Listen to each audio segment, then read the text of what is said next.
Hi అందరికీ. ఉదయం అనగా భర్తను ఆఫీస్కి, కొడుకుని స్కూల్కి పంపించి తన పుట్టింటికి వెళ్ళిన సుమతి సాయంత్రం 6 అయ్యేసరికి ఆపసోపాలు పడుతూ మోయలేక వదిన గారిచ్చిన బహుమతులు మోసుకుంటూ వచ్చింది. ఇంటి ముందున్న పూల మొక్కలకు నీరు పెడుతూ భార్య రాకను గమనించిన సుబ్రహ్మణ్యం, రావోయ్ భార్యామణి, ఏమిటి మీ పుట్టింటి వారిచ్చిన కానుకలు పాపం మోయలేక మోసుకొస్తున్నావు?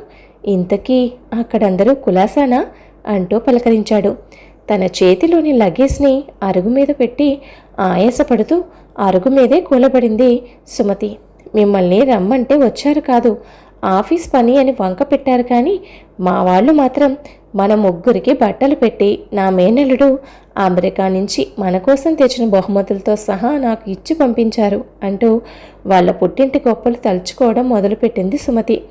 మా అన్నయ్య వదిన అదృష్టం కొద్దీ పుట్టిన పిల్లలిద్దరినీ బాగా చదివించి వాళ్ళు జీవితాలలో బాగా సెటిల్ అయ్యేలా చేశారు. నా మేనకోడల్ని సాఫ్ట్వేర్ ఇంజనీర్ చేసి మంచి అమెరికా సంబంధం చూసి పెళ్లి చేసి పంపించారు.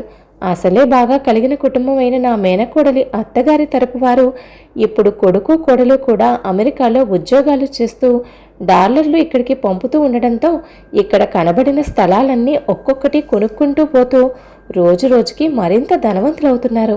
ఇక నా మేనల్లుడి విషయానికి వస్తే వాడు కూడా 2 చేతుల బాగా సంపాదిస్తున్నాడు. ఈరోజు అమెరికా నుంచి వచ్చిన వాడిని చూడ్డానికి నా 2 కళ్ళు చాలేదనుకోండి.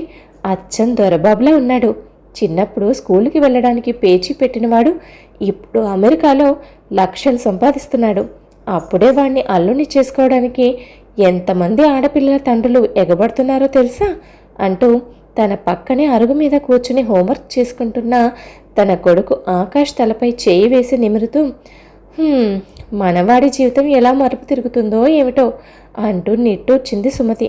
భార్య మాటలని శాంతం విన్న సుబ్రహ్మణ్యం, మనవాడికేమే, వాడు బాగానే చదువుతున్నాడుగా, వాడు తప్పకుండా జీవితంలో మంచి స్థాయికి వస్తాడనే నమ్మకం నాకుంది, కానీ వాడి గురించి నువ్వు అనవసరంగా ఎప్పటి నుంచి భయపడకు అన్నాడు సుబ్రహ్మణ్యం.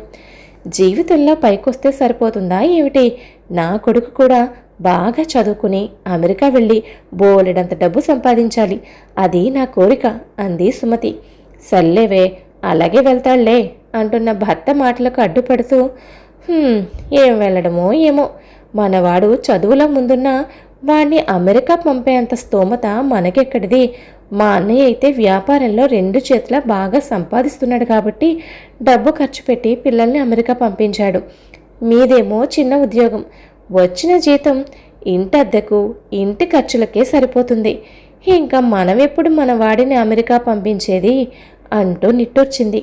భార్య మాటలకు మొక్కలకు నీరు పెడుతున్న సుబ్రహ్మణ్యం ఒక చిరునవ్వు నవ్వుకొని, ఓసి పిచ్చిదానా, వాడు చదువుతుంది ఇంకా 6వ తరగతేనే, వాడు అమెరికా వెళ్ళడానికి ఇంకా చాలా టైం ఉంది, కానీ అప్పటికేదో ఒకటి చేసి ఏ దారి లేకపోతే నా తల తాకట్టు పెట్టైనా సరే నీ కోరిక తీరుస్తాను, సరేనా అన్నాడు.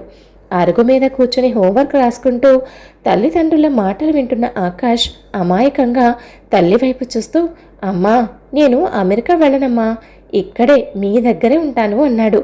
ఆ మాటకు కొడుకును గదమాయిస్తూ, నీకేం తెలుసురా అమెరికా గొప్పతనం, అక్కడ జీవితం చాలా బాగుంటుందట, వాళ్ళు పంపే డబ్బుతో ఇక్కడ వాళ్ళ అమ్మా నాన్నలు ఇల్లు స్థలాలు బంగారం తెగ కొంటున్నారు. పిల్లలు అమెరికాలో స్థిరపడితే అక్కడ పిల్లల జీవితాలతో పాటు ఇక్కడ వాళ్ళ అమ్మా నాన్నల జీవితాలు కూడా భూలోక స్వర్గమే. నువ్వెలాగైనా సరే అమెరికా వెళ్ళాలి, మన జీవితాలు కూడా ఎంతో మారాలని నా కోరికరా కన్నా. అందుకని నా మాట నువ్వు గట్టిగా మనసులో పెట్టుకుని ఇప్పటి నుంచి నువ్వు ఎలాగోలాగా బాగా చదువుతావనుకో, ఇంకా బాగా చదువుకోవాలని, అమెరికాలో స్థిరపడాలని నా కోరిక అంటూ కొడుకును అనునయిస్తూ మాట్లాడింది. సుమతి దంపతులకు పెళ్ళైన 6 సంవత్సరాలకు అన్ని రకాలుగా ఎన్నో ప్రయత్నాలు చేయగా పుట్టిన ఒక్కగానొక్క సంతానం ఆకాష్. పుట్టిన ఒక్క బిడ్డ మీదే ఆశలన్నీ పెట్టుకుని బ్రతుకుతున్నారు సుమతి దంపతులు. ఆకాష్ కూడా ఇంట్లో ఎంత గారాబంగా పెంచినా మంచి సంస్కారం నడవడిక కలిగిన కుర్రాడు. బుద్ధిలోనే కాకుండా చదువులో కూడా ముందుంటాడు. మొత్తానికి రోజులు గడుస్తున్న కొద్దీ ఆకాష్ ఇంటర్ పూర్తయింది. చిన్నతనం నుంచి తల్లిదండ్రుల కష్టం చూస్తూ పెరిగిన ఆకాష్ మనసులో తను ఎలాగైనా జీవితంలో స్థిరపడి తన తల్లిదండ్రులను బాగా చూసుకోవాలని కోరిక బలంగా నాటుకుంది. దానికి తగ్గట్టుగానే కష్టపడి తరగతి పుస్తక జ్ఞానంతో పాటు ప్రపంచ జ్ఞానాన్ని కూడా సంపాదించాడు. కరెంట్ అఫైర్స్, జనరల్ నాలెడ్జ్ మీద ఆకాష్కు మంచి పట్టు ఉంటుంది. తను కాలేజ్కి వెళ్తూ ఇంటి దగ్గర సాయంత్రం పిల్లలకు ట్యూషన్లు చెప్పేవాడు. అలా మొదటి నుంచి తన వల్ల తల్లిదండ్రులు ఇబ్బంది పడకూడదు అనే మనస్తత్వం కలిగిన అరుదైన కుర్రాడు ఆకాష్.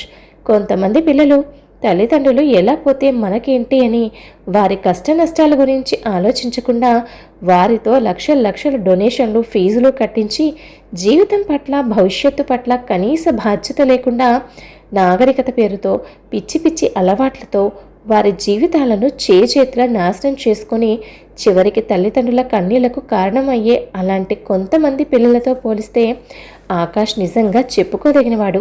మంచి పర్సంటేజ్తో ఇంటర్ పూర్తి చేసిన ఆకాష్ ఆ తర్వాత డిగ్రీ పూర్తి చేసి పోటీ పరీక్షలకు సిద్ధమై మంచి ప్రభుత్వ ఉద్యోగం సాధించి తన తల్లిదండ్రులను జాగ్రత్తగా చూసుకోవాలి అనేది ఆకాష్ కోరిక. కానీ ఆకాష్ కోరికకు భిన్నంగా అతని తల్లి సుమతి మాత్రం తన కొడుకు సాఫ్ట్వేర్ ఇంజనీర్ పూర్తి చేసి అమెరికాలో మంచి ఉద్యోగంలో స్థిరపడాలనే తన కోరికను మరింత బలంగా పెంచుకుంది. తన అన్నగారి పిల్లలు, కొంతమంది బంధువుల పిల్లలు, మరికొంతమంది స్నేహితుల పిల్లలు అమెరికా వెళ్ళడం వల్ల తల్లిదండ్రులు ఇక్కడ ఏ చీకు చింత లేకుండా హాయిగా జీవించడం చూసిన సుమతి కొడుకు విషయంలో తన కోరికను మరింత దృఢపరుచుకుంది. అలా ఆకాష్ మొత్తానికి తన కష్టం, తెలివితేటలతో ఎన్ఐటి వరంగల్లో సీటు సాధించాడు. 4 సంవత్సరాలు కష్టపడి మంచి పర్సంటేజ్తో బీటెక్ పూర్తి చేసి క్యాంపస్ ప్లేస్మెంట్లోనే మంచి ఎంఎన్సీ కంపెనీలో చక్కటి ప్యాకేజ్తో బెంగళూరులో జాబ్ సంపాదించాడు. జాబ్లో జాయిన్ అయిన తరువాత ఒక మంచి ఫ్లాట్ తీసుకొని తండ్రిని ఉద్యోగం మానేయమని తన దగ్గరే పెట్టుకొని అమ్మా నాన్నలను చాలా ప్రేమగా చూసుకుంటున్నాడు. అలా 1 సంవత్సరం గడిచింది. అంతా బాగానే ఉన్న సుమతి మనసులో మాత్రం ఏదో తెలియని లోటు. కొడుకు ఇక్కడ బాగానే సంపాదిస్తున్నా అమెరికా వెళ్ళలేదు అనే దాంతో ఎప్పుడూ అదే ఆలోచనలో ఉండి ఆ విషయంలో ఆకాష్ బుర్ర తినేసేది. ఇక్కడే ఉండే మిమ్మల్ని జాగ్రత్తగా చూసుకుంటాను అని కొడుకు చెప్పినా ఆ మాటలు లెక్క చేయలేదు సుమతి. సుమతి మండుపట్టు గురించి తెలుసుకున్న అన్నగారు, స్నేహితులు, మిగతా బంధువులు వాడు చెప్పినట్టుగానే చెయ్యనివ్వు అంటూ ఆకాష్కి సపోర్ట్ చేయడంతో వాళ్ళంతా మనసులో కుళ్ళుతో అలా మాట్లాడుతున్నారని వాళ్ళ మాటలను కూడా తీసిపారేసింది సుమతి. మొత్తానికి తల్లి కోరిక తీర్చాలనే ఉద్దేశంతో అప్పటి వరకు తను సేవ్ చేసుకున్న డబ్బుతో అమెరికాలో ఎంఎస్ చదవడానికి వెళ్ళిన ఆకాష్ అక్కడ పార్ట్ టైం చేస్తూ తన స్టడీస్ కంప్లీట్ చేసుకుని అక్కడే మంచి ప్యాకేజ్తో జాబ్ సంపాదించాడు. అలా మొత్తానికి సుమతి కొడుకు విషయంలో తన కోరిక నెరవేర్చుకుంది. కొడుకు పంపిన డబ్బుతో ఇక్కడ ఊర్లో ఒక పెద్ద స్థలం కొని కింద 5 పోర్షన్లు తీసి వాటిని అద్దెకిచ్చి పైన వాళ్ళు ఉండడానికి విలాసవంతమైన చక్కటి ఇల్లు కట్టుకున్నారు సుమతి దంపతులు. తన కోరిక ప్రకారం తనకు కాబోయే కోడలికి కావలసినంత బంగారం వెనకేసింది సుమతి. బుద్ధిమంతుడు, అందగాడు, పైగా అమెరికాలో స్థిరపడిన ఆకాష్ కోసం సంబంధాలు పోటీపడి మరీ వచ్చాయి. వాటిలో ఆకాష్కి అన్ని విధాలుగా ఈడో జోడైన ధనవంతురాలైన ఐశ్వర్యతో ఆకాష్ పెళ్లి అంగరంగ వైభవంగా జరిగింది. పెళ్లి కోసం నెల 15 రోజులు లీవ్ పెట్టుకుని వచ్చాడు ఆకాష్. సుమతి అసలే ధనవంతురాలైన కోడల్ని తనకు కూతురు లేకపోవడంతో కోడల్లోనే కూతుర్ని చూసుకుంటూ ఉన్నన్ని రోజులు ఏ పని చేయకుండా చాలా అపురూపంగా చూసుకుంది. లీవ్ పూర్తయిన తర్వాత ఆకాష్ కావాల్సిన ఏర్పాట్లన్నీ పూర్తి చేసుకుని భార్యతో సహా అమెరికా వెళ్ళిపోయాడు. సంవత్సరానికి ఒకసారి ఆకాష్ దంపతులు ఇండియాకి వచ్చి వెళుతూ ఉండడంతో అలా చూస్తుండగానే 10 సంవత్సరాలు గడిచాయి. సుమతి దంపతులకు ఆర్థికంగా ఎలాంటి ఇబ్బంది లేదు. ఉండడానికి చక్కటి ఇల్లు, అవసరానికి మించిన డబ్బు, నగలు, సంఘంలో మంచి పేరు ఉన్నాయి. కాకపోతే తన ఇంట్లో అద్దెకుంటున్న మధ్యతరగతి, దిగువ మధ్యతరగతికి చెందిన ఉమ్మడి కుటుంబాలను, ఆ కుటుంబాలలోని ప్రేమ, ఆప్యాయతలను, ఒకరికొకరు అన్ని విషయాల్లోనూ చేదోడు వాదోడుగా ఉండడం, ముఖ్యంగా తన వయసు వారు మనవులతో కాలక్షేపం చేస్తూ హాయిగా జీవితాన్ని గడపడం వంటి విషయాలు అప్పుడప్పుడు సుమతి మనసును గుచ్చినట్టుగా అనిపిస్తున్నాయి. ఎంత డబ్బున్నా, కష్టమైనా సుఖమైనా ఒక్కగానొక్క కొడుకుతో పంచుకుందాం అనుకున్నా, తన కొడుకు పిల్లలు, మనవడు, మనవరాలతో ఆడుకుందామన్న ఆ అదృష్టం సుమతికి లేదు. వాళ్ళు ఇక్కడికి రావడానికి కుదరకపోయినా వీళ్ళైనా అక్కడికి వెళ్దామా అంటే అదీ కుదరదు. ఆకాష్ పెళ్ళైన కొత్తలో అమెరికాలో చూడాల్సిన ప్రాంతాలు చూపిస్తానని 6 నెలలు ఉండి వెళుదురుగాని అని తల్లిదండ్రులను అక్కడికి తీసుకువెళ్ళాడు. కొడుకు కోడలు బాగానే చూసుకున్నా అక్కడి వాతావరణం, పరిసరాలు, మనుషులు, వారి పద్ధతులు సుమతికి ఎంత మాత్రం నచ్చలేదు, సరిపడలేదు. సుబ్రహ్మణ్యం కాస్త సర్దుకుపోయినా సుమతి మాత్రం ఎంతకీ సర్దుకోలేకపోయింది. దాంతో తన ఆరోగ్యం బాగా దెబ్బతినడంతో 6 నెలలు ఉందామని వెళ్ళిన సుమతి దంపతులు 3 నెలలు పూర్తి కాకముందే ఇండియాకు తిరిగి ప్రయాణమయ్యారు. ఆ తర్వాత కోడలు 2 డెలివరీలకి తోడుగా ఉండడానికి వీళ్ళ వల్ల కాకపోవడంతో కోడలి వాళ్ళ అమ్మా నాన్నలే వెళ్ళొచ్చారు. అలా సుమతి దంపతులకు యాంత్రికంగా రోజులు గడుస్తున్న సమయంలో ఒకరోజు ఉన్నట్టుండి ఊహించని విధంగా ఎప్పుడు ఉదయాన్నే లేచే సుబ్రహ్మణ్యం ఆ రోజు లేవకపోయేసరికి భర్తని లేపడానికి వెళ్ళిన సుమతి ఆయన గుండెపోటుతో శాశ్వత నిద్రలోకి వెళ్లారన్న నిజం గ్రహించి చాలాసేపు ఆ షాక్లో నుంచి తేరుకోలేకపోయింది. కొంతసేపటికి గుండె రాయి చేసుకుని కన్నీరు మున్నీరుగా ఏడుస్తూ కొడుక్కి ఫోన్ చేసి విషయం చెప్పి కుప్పకూలిపోయింది. ఆకాష్ ద్వారా విషయం తెలుసుకున్న బంధువులు కొంతసేపటికి ఇంటికి చేరుకొని చేయవలసిన ఏర్పాట్లు చేశారు. ఆకాష్ కుటుంబంతో సహా అమెరికా నుంచి రావడానికి దాదాపు 3 రోజులు పట్టింది. అప్పటి వరకు సుబ్రహ్మణ్యం పార్థివ దేహాన్ని ఐస్ బాక్స్లో పెట్టి ఆకాష్ కోసం కళ్ళు కాయలు కాసేలా ఎదురుచూశారు అందరూ. చివరకు ఆకాష్ వచ్చిన తర్వాత కార్యక్రమాలన్నీ శాస్త్రోక్తంగా పూర్తి చేసి తిరిగి వెళ్ళేటప్పుడు తల్లిని కూడా తనతో పాటు రమ్మని బ్రతిమలాడాడు. కానీ పూర్వపు అనుభవాలు సుమతిని కొడుకుతో పాటు వెళ్ళడానికి అడ్డుపడ్డాయి. దాంతో ఆకాష్కి వేరే దారి లేక తల్లిని బంధువులకు అప్పచెప్పి తను అమెరికా వెళ్ళిపోయాడు. లంకంత ఇంట్లో సకల సౌకర్యాలు ఉన్నా దేనికి లోటు లేకపోయినా సుమతి ఈరోజు ఒంటరిగా మిగిలిపోయింది.